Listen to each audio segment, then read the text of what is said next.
ஒரு நோ பாலுக்கு அப்புறம் ஃப்ரீ ஹிட் பாலில் பேட்ஸ்மேன் சேஞ்ச் ஆகலை அப்படின்னா ஃபீல்டர்ஸ் அவங்களோட பொசிஷன் விட்டு மாறக்கூடாதுன்னு உங்களுக்கு நல்லாவே தெரியும். ஆனால் மும்பை இந்தியன்ஸ் இந்த ஐபிஎல்ல ஃப்ரீ ஹிட் பாலில் பேட்ஸ்மேன் சேஞ்ச் ஆகாமலேயே ஃபீல்ட் பொசிஷனை மாற்றினாங்க.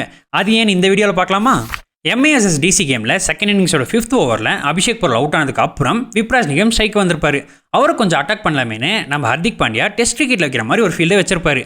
பட் அவர் அதில் கொஞ்சம் உணர்ச்சி வசப்பட்டு லெக் சைடில் 6 ஃபீல்டர்ஸை நிற்க வச்சிருப்பாரு. பட் கிரிக்கெட் லாஸ் படி லிமிடெட் ஓவர்ஸ் ஃபார்மேட்டான T20s அண்ட் ODIஸில் லெக் சைடில் 5 ஃபீல்டர்ஸ்க்கு மேலே நிற்க வைக்கக்கூடாது. அண்ட் ஸோ அம்பையர்ஸும் அதுக்கு நோ பால் கொடுத்துருப்பாங்க. அண்ட் அதை கரெக்ட் பண்ணுறதுக்காக தான் அந்த ஃப்ரீ ஹிட் பாலில் எம்ஐ லெக் சைடில் இருந்த அந்த ஒரு எக்ஸ்ட்ரா ஃபீல்டர் ஆஃப் சைடுக்கு மாற்றிருப்பாங்க. ஸோ இந்த மாதிரி ஃபீல்ட் ரெஸ்ட்ரிக்ஷன்ஸை வயலேட் பண்ணுறதுக்காக கொடுக்கப்படுற நோ பாலில் பேட்ஸ்மேன் சேஞ்ச் ஆகலை அப்படின்னாலும் ஃப்ரீ ஹிட் பாலில் நம்மளால் ஃபீல்டை சேஞ்ச் பண்ண முடியும், மாற்றி தான் ஆகணும். And at the same time மீதி இருக்க 8 ஃபீல்டர்ஸும் அவங்களோட பொசிஷன்லேருந்து மாறாமல் இருக்கணும். இந்த இன்ஃபர்மேஷனை நீங்கள் இப்போ தான் கேள்விப்படுறீங்களா இல்லை இதுக்கு முன்னாடியே உங்களுக்கு தெரியுமா என்னன்றதை கமெண்ட்ஸில் சொல்லுங்கள். அண்ட் இதே மாதிரி கிரிக்கெட் பற்றி இன்னும் கொஞ்சம் எக்ஸ்ட்ராவாக தெரிஞ்சுக்கிறதுக்கு கிரிக்கெட் குமாரை சப்ஸ்கிரைப் பண்ணுங்கள்.